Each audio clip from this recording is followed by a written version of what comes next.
Thank you all for joining us on the AWARE webinar for May 26, 2016. This will last from 2 p.m. to 3:30 p.m. The ACICS AWARE webinar, if you remember, stands for ACICS Webinar Announcing, Relating, and Explaining. And in this case, we are talking about the May 2016 Memorandum to the Field. And I feel like I just talked to you guys a little while ago about this, so let's do it again. This time we're talking about the May 20th Memorandum to the Field, so if you have that up, it's up on our website. Today's presenters will be, we were going to have our executive in charge, Anthony Vita, on the call. However, he's actually in transit. We were working to get him on the telephone while he was on the train. However, that did not work. So unfortunately, it will just be myself, Ian Harrisduck, Senior Manager, Policy and Compliance, as well as Susan Greer, Vice President, Accreditation Operations. But we will certainly be here to present all the information and answer any questions you have. We will take those questions at the end, so you can type them throughout or wait till the end to ask the questions that you may have about this presentation. The agenda for today. So we were going to have a welcome from the executive in charge, Tony Bita. However, obviously he's not on the call. So we'll do a quick welcome, which is what we're doing right now. And then we'll go straight into the agenda items, which is topic 1 will be the final changes to the accreditation criteria. As I explained from the May 20th, those listed in the May 20th, 2016 Memorandum to the Field. We also have one item that is a proposed change to the accreditation criteria, so we'll talk about that as well. And finally, we'll talk about for information only topics and a few of those, just to give you some updates on some of the procedural things happening at ACICS. And then, of course, as always, we'll answer your questions and comments. So I've been talking about this. So the memo to the field, if you remember, is on our website, www.acics.org. And then to view the memo, you'll go under the Council Actions tab, click the Memorandum to the Field tab, and then you'll see the May 2016 link. So if you want to have that to follow along as we're going through, please do so. All the information that we're talking about will be contained within that memo. And the specific final language as well will be in there. So this was the point where we were going to have the welcome from Tony Bita. I'll say welcome for him, and he will certainly, will be available to answer any questions. So thank you and welcome. So we'll jump right in to topic 1, which is the final revisions. And these are all effective July 1st, 2016. Before we get into the ones listed in the May 20th, 2016 memo, I wanted to remind you that last year, throughout the year, we had discussed a number of policy changes to the accreditation criteria, and those were informed to the field in a January AWARE webinar. And most of those will go into effect in July 1st, 2016 as well. So I just wanted to remind you to make sure that you're aware of those changes. You can find that on the January memo to the field and listen, if you'd like, to the January AWARE webinar to remember exactly what the specific changes for those were. But just to highlight them quickly, there were changes to the unannounced visit section, the community resources policy, the teaching load standards, faculty assignments specifically for applied general education. There were changes to the glossary with the definition of lecture, laboratory, and in-service training. There was also changes to faculty preparation, some editorial clarification changes to the admission and recruitment policies, and then a few changes to the campus effectiveness plan standards. So just a reminder to go in there and be sure you're ready when those go into effect July 1st, 2016. Now to move to today's agenda and the specifics of what we'll talk about. We'll start with the definition of academic quality. then move to the data integrity standard, then moving to recruitment activities review and the policy changes to that section, institutional performance disclosures, talk about the placement definition, and then move to debarment policy, and finally, for the final criteria revision section, we'll finish with the admission requirements for professional master's degree programs. At this point, we will jump into the language. I'm going to turn it over to Susan Greer to talk about the first couple of standards, beginning with definition of academic quality. Welcome, everyone. The definition of academic quality has been revised and is final beginning July 1st, 2016.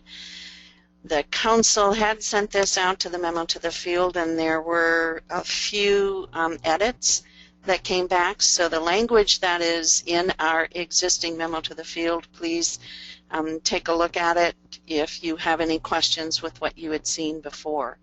The key components of it is the academic qualities, is the context of an institution's mission. It also measures the extent to which an institution achieves its student learning and student success outcomes. And the effectiveness of every institution is demonstrated through its compliance with the accreditation standards and continuous quality enhancement. One of the factors that had us put this definition of academic quality in was our CHIA recognition. So those of you that might have some connection to the CHIA recognition, this is more meeting their requirements. We've always felt that we do have academic quality throughout all of our standards, and we would expect our institutions to adhere to all of the standards in developing their quality programs and outcomes. But this gives a little bit more refinement to those requirements. As a final bullet point on this screen, we do mention that this academic quality statement is going to be under Title I, Chapter 1.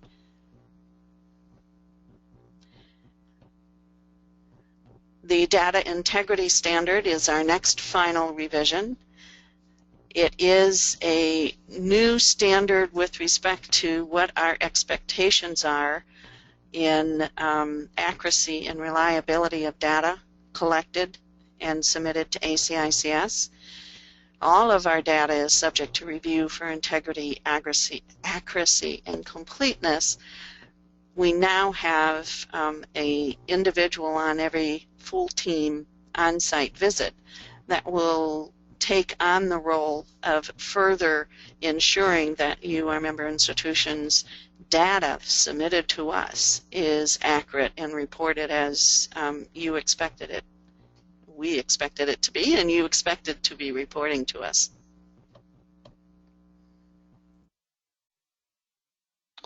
Thank you, Sue. I'll move over to recruitment activities review. Just to point out, though, we will be talking about the data integrity review procedures, an update on that in the for information only section when we get there.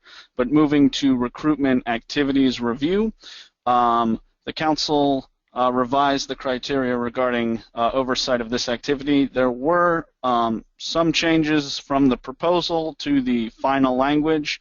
They're mostly editorial and clarification in nature, but I'll explain those as we go, which is that the language now maintains the requirement and always intended to maintain the requirement that the institution must ensure that all recruiting personnel are communicating current and accurate information. So actually the first sentence of that, that criterion has not changed.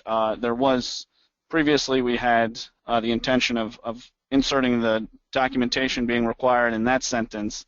However, we've taken that out and put it in its own sentence, which now states that the institution must maintain documentation that it systematically monitors recruitment activities. We are leaving this up to the institution, allowing the institution, yet requiring the institution to come up with a process for monitoring their recruitment activities. However, there's no explicit requirement for procedures for exactly what that systematic method may be, but we will be giving further guidance on options for those in the coming future. The last point on this is that there's now an explicit requirement that any student achievement disclosures communicated are accurate. Obviously, that was our intention and required all along. However, that's now been explicitly stated in the criteria. And I will move on from there and pass it back over to Sue for institutional performance disclosures. Thank you, Ian. So this section, the key components to this is the student achievement must be disclosed at the campus, not the institutional level. This is quite a change for those of you that have large institutional groupings. It is an expectation that each campus discloses their student campus level retention, placement, whatever the measurements are that you are disclosing on your website. At a minimum, the campuses must disclose their retention, placement, and licensure exam pass rates, if applicable. And we've developed a simplified disclaimer for performance information disclosure that will also be shared and available on our website. And I will now go to the placement definition. This is another change. This was implemented from requests from you, our member institutions. Our current definition of placement is a little clumsy. It kind of includes the method by which we evaluate and calculate placement. So we've simplified it and said placement is working in a field of study or acquiring a credential that directly benefits the graduate's existing employment. That will now be in our glossary, and as we have mentioned, I think, in the memo to the field, we're moving our calculation rate, our definition, and much of the information that we have on a separate web page into a glossary in our appendix. I believe it will be Appendix K, or I mean as a section in our criteria as an appendix, and it will be Appendix K. So look forward to that so that you can, in our criteria, get all of the information that many of you are striving to obtain, and that's our placement and retention rates and licensure pass rates. The Council has authorized a comprehensive review of all of the definitions, reporting templates, training support for the development, tracking, reporting, and verification of student achievement data. And as Ian mentioned, that falls also under our data integrity policy, and he will give further guidance on that in just a few minutes. And now, thank you, Sue. I'll talk about the department policy quickly. We've revised the department policy. There was no change from the proposal to the final language. So once again, to let you know, the key components of this change are that it clarifies the procedures that a person or entity that is issued an intent to bar notice receives one opportunity and only one opportunity to appeal this decision. And the appeal may occur either in writing or in person at the discretion of the person or entity. So the change is really just procedural in nature to clarify and enhance that the department policy is just one appeal for anybody who's on that, which hopefully will not be anybody soon. But back over to Sue to finish out the final section, the final revision section. This is admissions requirements for professional master's degree programs. This had a very minor revision with respect to the comments from the memo to the field, but it does clarify that a baccalaureate degree may not be required for admission for a professional master's degree. There are parameters around those this requirement, and that it must have a recognition by the specialized accrediting agency that there isn't a bachelor's credential awarded in this particular profession. So this is now final and will be part of our criteria on July 1st, 2016.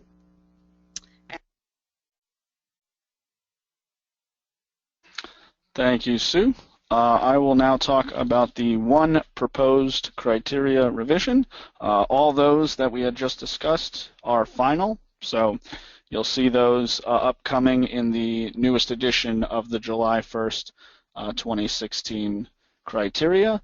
The one proposed criteria revision is regarding probation standards. If you recall, this was a proposed language last time we talked in April, and the council discussed it and had comments from the field and felt that there were substantive changes to the changes, so they wanted it to go back out to the field for review and comment once again. So at the end of this, when we talk about the comments to the field, this will be the one standard up for comment still, which is probation standards, sections 2-3-200 and then 2-3-240 through 2-3-244.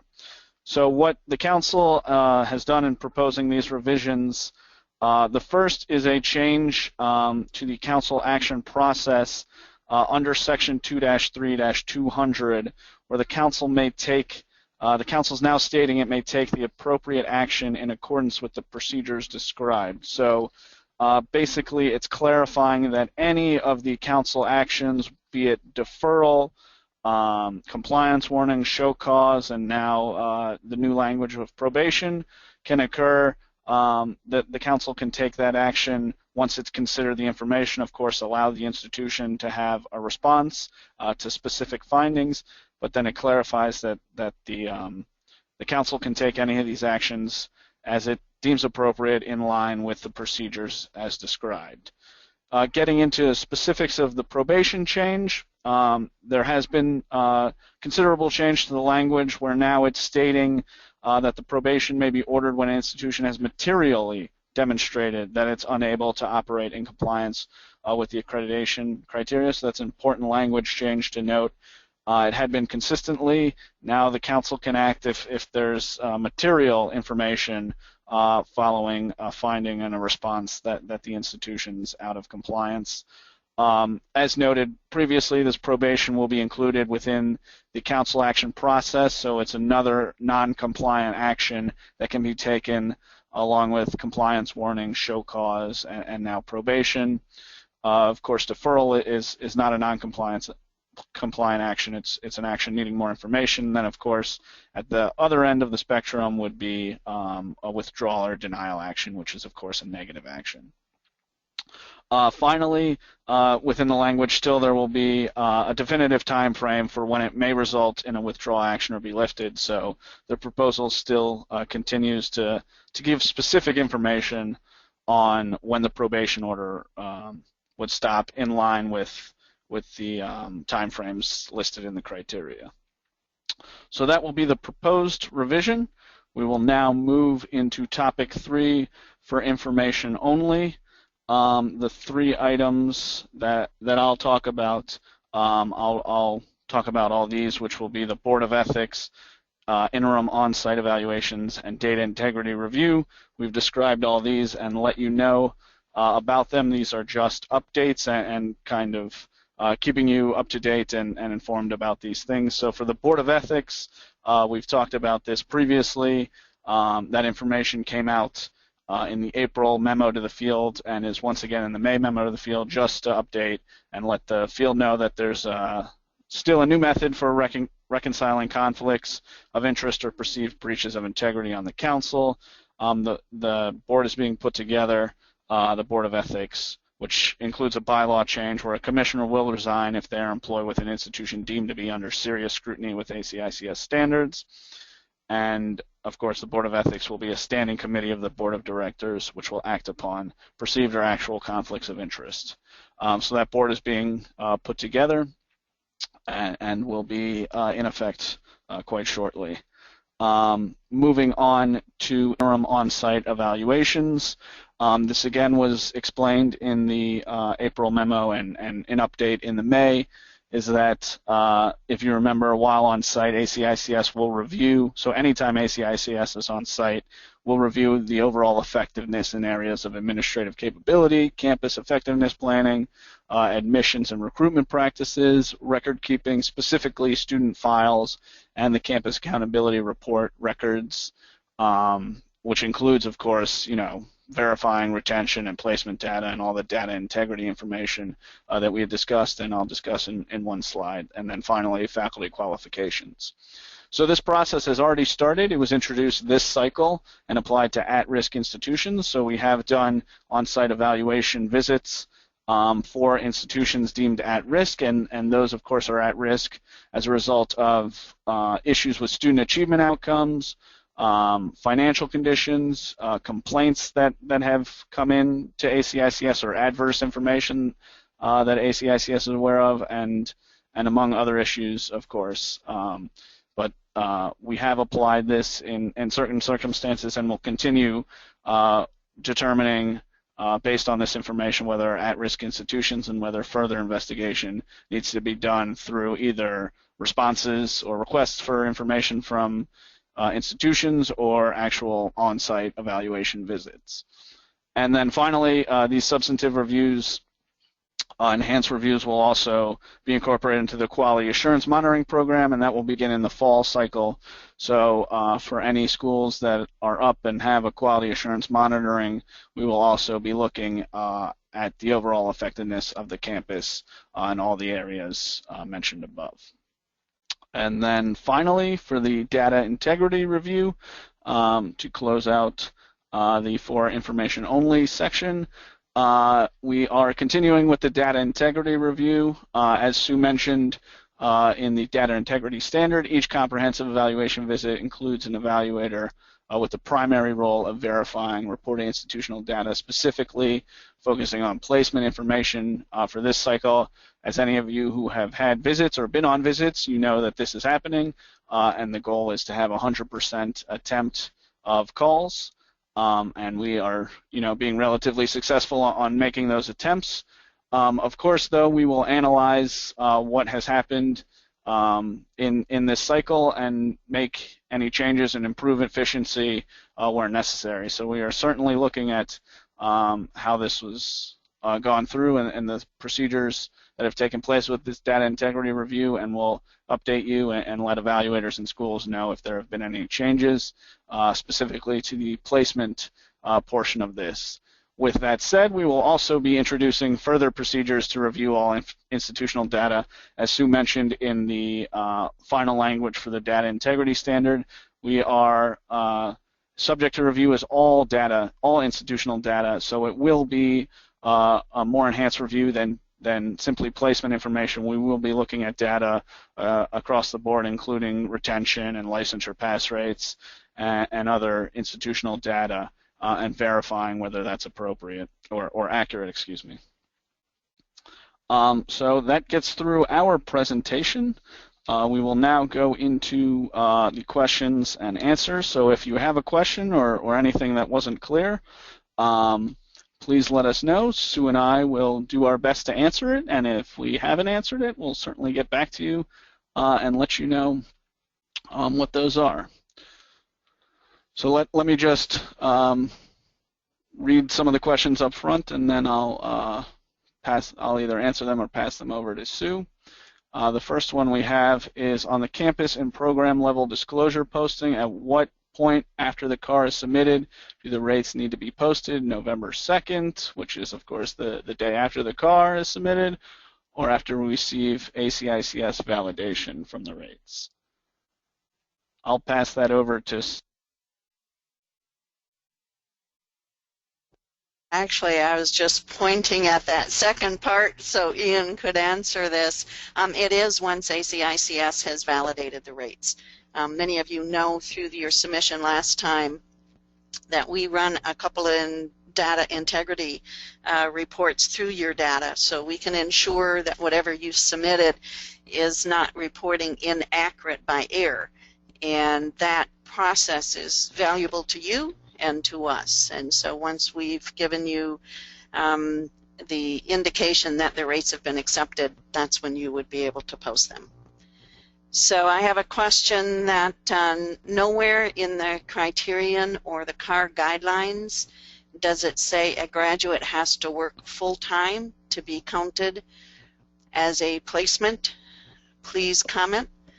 I will throw that to Ian, and Ian will be able to answer this one.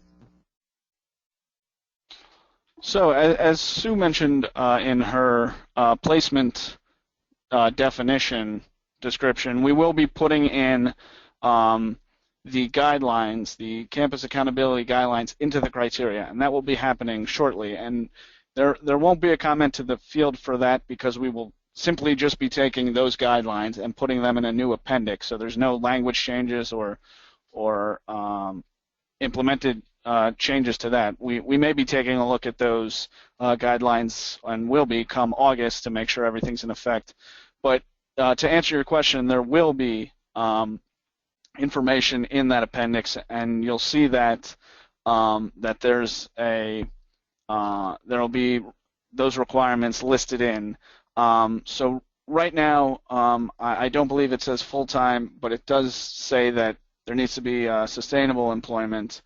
So it doesn't necessarily need to be full-time, but it does need to be sustainable, and it does obviously need to be working in the field or as the new definition says, directly benefiting the student. But we also will be taking a look at those changes, and any changes that we make to the CAR guidelines, now that they'll be in the criteria, would go out to the field. So we'd have, there may be some changes coming in August, which you'd want to keep informed about for either this new CAR or the following CAR.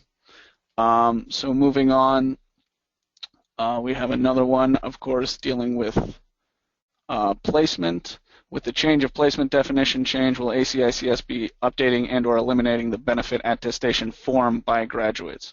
So that's a form. We don't have a form specifically for benefit or attestation. The definition does what one of the main purposes of this definition. It clarifies for everybody, including ourselves in the field, that what we mean by benefit is that employment that directly benefits the graduate if it's in their existing employment. So basically that means if a student's already employed in the field and they needed some additional coursework or information or an additional credential in order to get promotion or increased responsibilities at the job, then that's what is required by the by benefit statement. So the attestation, if you want to collect backup documentation for purposes of that and have an attestation, that's certainly up to the institution, but ACICS will be requiring institutions to have information about how students directly benefited for this. So I hope that answers the question that we don't have a specific benefit attestation form.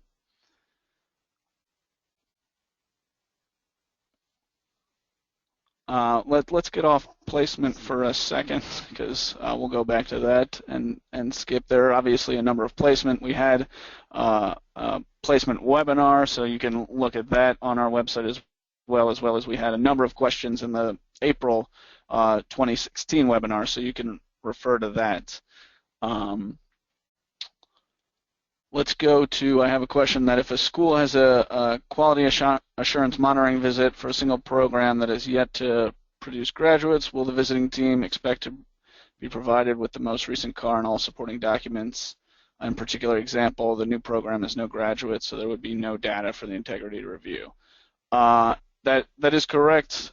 Currently, however, as I mentioned on the interim on-site evaluation visit, we will be doing additional reviews for quality assurance monitoring visits, and you can expect anytime we come on site, and of course guidance for this will be coming soon, that we'll look at the overall effectiveness of the institution. So it won't just simply be looking at the quality assurance monitoring program that's being mentioned. There will be additional review, and we'll have at least one additional individual on site, and that will start, of course, as mentioned, in the fall. But to your question, specifically, if there's no graduates in the program, we obviously wouldn't be making calls to that program specifically, though we may make calls to other programs. Let me look through and see what else we have. I'll pass it over to Sue. I think she's got a question that she'll read and answer. Yes, there was a non-placement question, but it had to do with the professional master's requirements. So the question is regarding BA may not be required, but we may still require a certain amount of prerequisites for master's programs. So again, the exception to not allow to us approving a master's program without a bachelor's prerequisite would be if the field and the specialized accreditation in that particular professional level of study doesn't really recognize a bachelor's degree. So it is not common. We've run across, I think, two. Acupuncture is one of them, where there isn't really a recognized baccalaureate degree in acupuncture. However, they come to us seeking a master's, and so we would allow them to have a master's without evidence of the baccalaureate degree. So if you do have prerequisites of bachelor's level coursework, I would ask how they're acquiring that bachelor's level coursework without a bachelor program. But you can talk to us offline if you have some further concerns with respect to that criteria. And Ian may have a question now, so I'll throw it to him.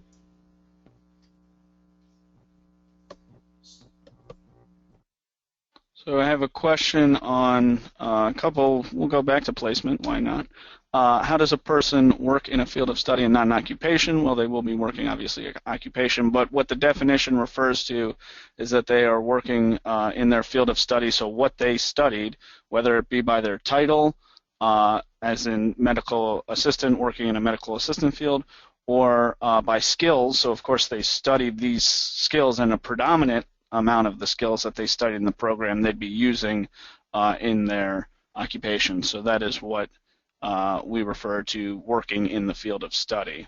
Another question, which I think gives good explanation for the by benefit, the question asks, just wanted clarification on placements. Based on the published language, a new position cannot be placed by benefit, only previous positions.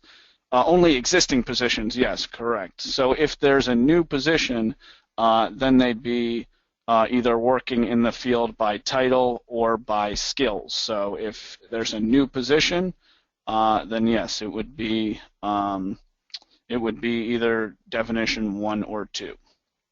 That's correct. I'll keep going. I had another one where I might have misspoke, or there was a question about in the interim on-site evaluations memo. It states the process will start in spring 2016, and I just said that it was fall 2016. Is it spring or fall? Well, to answer your question, it's both. So we started in spring with the at-risk institutions, so we've been doing a number of on-site evaluations. If we haven't shown up to your school yet, you were not one of those schools that we went to on an on-site interim evaluation, though you may be coming through with this cycle.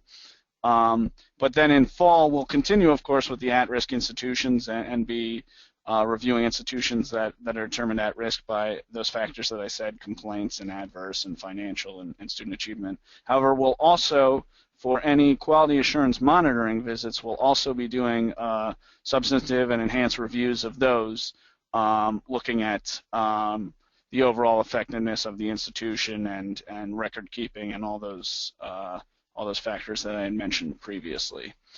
So the answer is both. We have, I'll go back to Sue. She's got some other questions to answer, so I'll pass it over to Sue. It's nice to tag team. It allows us to look at and find a question so that we can quickly get you through this this webinar. The question I see is, will we report placement by placement category on the car, or will there just be place status? No, our definition incorporates both of, or all of the three tests that we're allowing you to use in determining whether or not you have a sufficient placement. So I found a little simplistic view I'm going to share with everyone real quickly.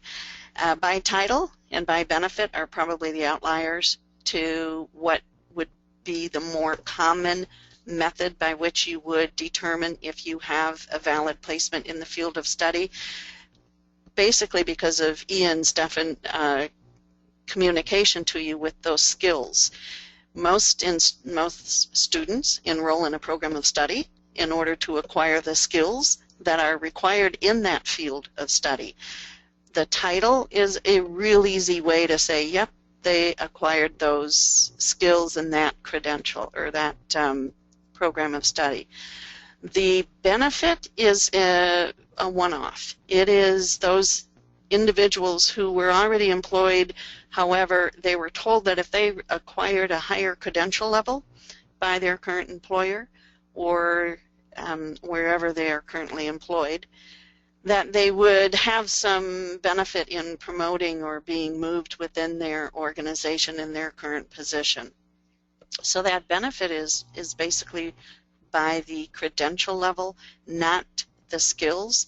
If you're currently employed in a field of study and you're acquiring new skills, I would recommend that you use the predominant skills, because even if you're moving to a higher credential level in the same field of study, it would be our expectation that that individual is receiving additional skills in order for them to be a benefit to their current employer or to show evidence that the program of study was beneficial.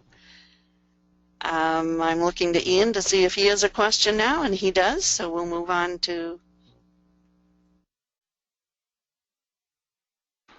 Thank you, Sue. A couple of questions. I think they're the same about disclosures and where they can be posted. We are asking if you do have a website. The question basically is, should it be in the catalog, the website, or both?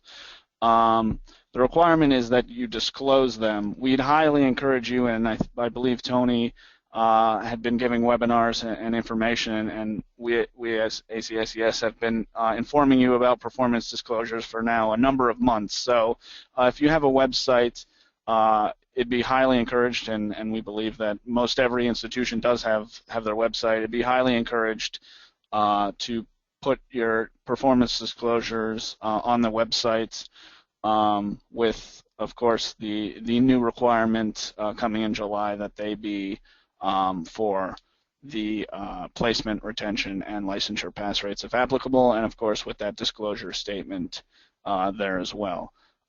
So putting it on your website would be the best answer that I could give for you. Not surprising, the only things left we have look like placement questions. That's of course been the hot topic issue. I'll see if there are any that we have not already answered. I see one about how do we count someone in regards to placement who has graduated but is waiting to pass the licensing. That can take up to 5 months. We recognize that and understand that, but of course we don't have any exclusions or requirements for waiting to take a test. So if they're not working at the time that the car is due, then they'd be placed as not working.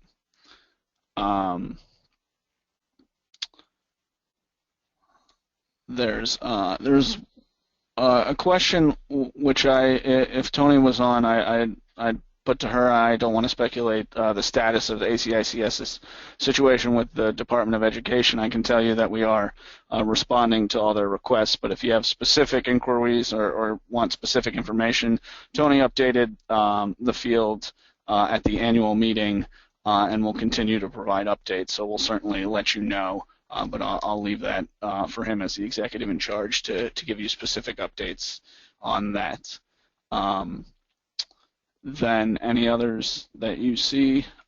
We, of course, as I said, we have, seeing as the only questions left are some that are placement that I believe we've answered either previously or given clarifications of. I would encourage you again to look at our webinars, information that we've been giving out for placement over the last couple months, of course, the last couple of years, but specifically with the changes that we've made with this definition that have obviously garnered a lot of questions. Please look at the webinars from April as well as the specific particular webinar that Per Leader did in last month as well, and then this webinar.